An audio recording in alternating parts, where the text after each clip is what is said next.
And then just the levels themselves, just as awesome. Yeah, a bunch of new ones, really good. Really nothing like Jewish about them, No, or like no team really gets an edge on any of them. Yeah, exactly. I mean, there's still spots in a level that are gay, but depends on, what you're doing. And so, who you're playing against. Yeah, exactly. So, nothing really huge there. And, of course, there's, like, the death streaks. Yeah. Where you can change that if you die too many times, you get painkiller, which is pretty much, like, since they took out Juggernaut, if you didn't know. Thank God. Thank God. That's kind of like their way of having it. So if you die, I think 3 times. You get 10 seconds of 3 times extra health, which it does suck because if you shoot someone under your reticle, the little pain pill, which is the symbol for it, shows up, and it does suck because you keep shooting, like, fuck, die. Yeah, because they have 3 times normal health. Yeah, but I have killed them before, and you're like, yeah. And still, it only lasts 10 seconds. Yeah, so it's just kind of like if there is a spawn killer, which I, like, ran into once, but I've never run into a spawn killer. Yeah, but I have met, so I think it was just on one level where there's kind of a few spawn spots, but one guy kind of keyed in on it. That is one thing I wanted to bring up, though, is definitely the spawns in this game could use a little work, a little patching. Because there have been many times spawn, like, right in front of somebody that's an enemy. Yeah, I've spawned, like, and immediately gotten killed multiple times, like just by random firefights. You run into the room, nobody's there, you turn a corner, suddenly someone behind you shoots you, and, like, when you watch their kill cam, you see them being spawned and shooting you. Yeah. So it's, coulda, they need to, I don't know, something, they need to do something with that. I don't know what. But yeah, and then... It's not like a huge problem, but it's annoying. Right. And then just the, the opposite is the, kill streaks. You modify yourself. Yeah. You only get 3. Yeah, to choose, and then, you have to actually unlock them as you go along, so you can choose, I think it's the base one's UAV, and then it goes into the... counter UAV. Well, no, the safe... the drop thing. Drop, yeah. Which is rape. Which, it can be really good. Sometimes all you do is get more ammo. Or you get just, like, another UAV. Or UAV, or sometimes then it's, like, stealth bomber.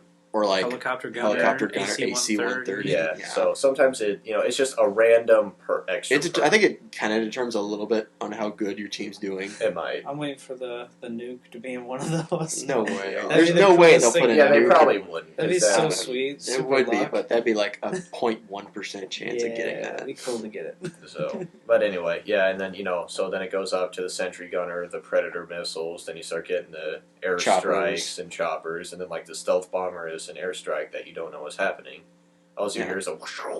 And then they drop, like, 20 bombs. It's like, boom, everywhere. Emergency airdrop, which drops, like, 4. Which doesn't make it... perks. It's kind of... It rapes, but, like, that's a lot more chances for the enemy to pick it up. Yeah, you can pick up the enemies, and it's on your radar, thing. And then obviously there's, like, perks for jamming your radar, like the Scrambler, which can backfire.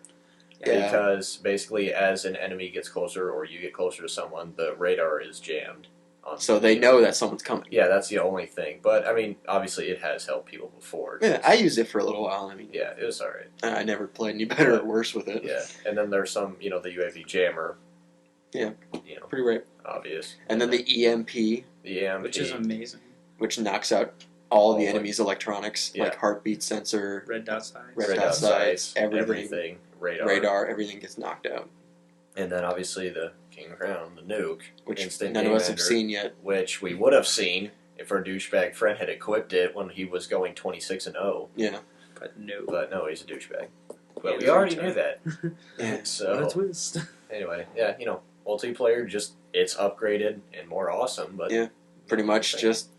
the same. It's the same, but better, yeah. Yeah. So, then on to the final thing, Spec Ops. Yeah. Spec Ops, yeah. Spec Ops. It's really cool. One thing that I really liked is it's basically kind of like they almost add on more story missions. Kinda. Because it has nothing to do with the story, but some of them are pretty cool because they'll either take like their own levels, which some of them are. Some are actually past levels from the first one, and they modify them. Yeah.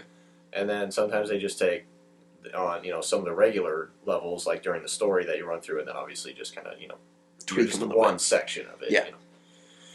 But you know, there's a lot of them that co-op definitely is great for, like the AC-130 or one where one's in a helicopter and the other's on the ground. I'm pretty sure. I don't know how. I mean, I guess you could do the one where you're on the ground and then your friend's in the AC-130. I don't know. That'd be pretty hard to do by yourself. Yeah. You can't. It's for 2 people only. Only 2 people. Okay. There's a couple missions that say 2 players required. Okay. Oh, see, there and you go. There you Get a friend. Yeah. And live, if you don't have it. So you can make friends on live. It's easy. Just say, hey, buddy. Hey, I need help. I need help. And they're like, okay. Yeah. But anyway. Hopefully you don't get that retard. Yeah. Your uncle. Douchebag. Anyway. But, yeah, they're really fun, you know. And then that was kind of another thing my brother mentioned about the one where it takes a mission from the first one, the all gillied up area, and they put it into a Spec Ops mission where you're, you know, there it's just, you know, you're not doing the exact same mission, obviously. Yeah. But one cool thing that he mentioned that I did notice the other time is that if a person, I don't think in multiplayer, but during the story or Spec Ops, if somebody's aiming at you with a sniper, it glints.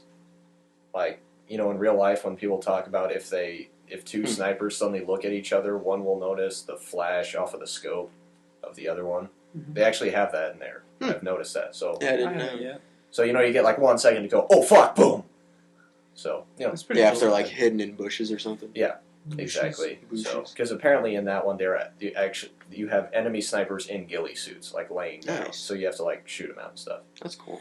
So, you know, again, just some really cool ones, like they'll modify. I know we did the one where helicopter, one's in a helicopter, one's on the ground. At the very end, you get to actually get on the roof of a building and jump into the helicopter, all dramatic-like and whatnot. And then there's ones that are like from, if you played Rainbow Six, Vegas, the terrorist hunt. Yeah. There's a couple that are like that, where you look for enemies in one kind of like square, basically, you know, area, and you just have to kill them all. Some of them, I know. The one I did had civilians running around, so you had to make sure. That was gay. And there's then there are ones with the wave of enemies. You gotta kill. Then there's the waves of enemies. Then there's races. Races. Yeah. Snowmobile races. Yeah. Those are fun. So, yeah, those are fun. And, you know, so just really, you know, there's just a lot of differences in the special ops missions. You know, then there's like ones where you have to go in like SWAT style with the shields, and you have to like take out all the guys. Cool stuff like that. So, you know. Just a lot of fun, great to do with another friend. A lot easier with friends, especially on ones where you're just running around. Unless you want to just play all of them on regular. Yeah, exactly. So, you know, because there's just 3 difficulties for that. There's regular, hardened, veteran. And then the more stars you get by playing on the harder difficulties, the more missions you unlock. Right. So, and there are actually a lot because there's like 4 classes. There's 5. And then there's 5 missions in each class. Yeah, so that's 25. Oh my god, you can count. Thank you. Good job, Joe. That college education's working. Hey, slowly but surely, sure. Anyway, I pretty much went over things. So points, I'm gonna give it a 9.9. 9. Why just 9.9? I guess the only thing I keep coming back to is just the storyline is short. It'll take you like 5 hours to beat. Not that it's amazing. You know, the first one was great. This one's even better, but it is short. So, you know, and I'm not saying it's like, oh, it'd be easy, just, you know, make more missions or anything. But, you know, I guess, but I mean, I would basically say it's the perfect first-person shooter so far. Mm-hmm. So, yeah, pretty much. All right, I give it a 9.5. Honestly, the only thing that bugs me is Jews online, but they can't fix that. It's not their fault. Right. Yeah. Call of Duty's not known for super long storyline, but yeah. Right. You know, definitely a good game though. Mm-hmm. Indeed. Yeah, 9.5. Definitely. Liked the story a lot. Mm-hmm. Did everything right. Right. Multiplayer, you know. Fun. Awesome. And amazing. Yeah, everything's good. Yeah. Pretty much just everything's improved. It's everything. Awesome. Not really anything bad I can think of. Other than little stupid things. Little stupid, but I mean, That doesn't mean regular game stuff. So. Yeah.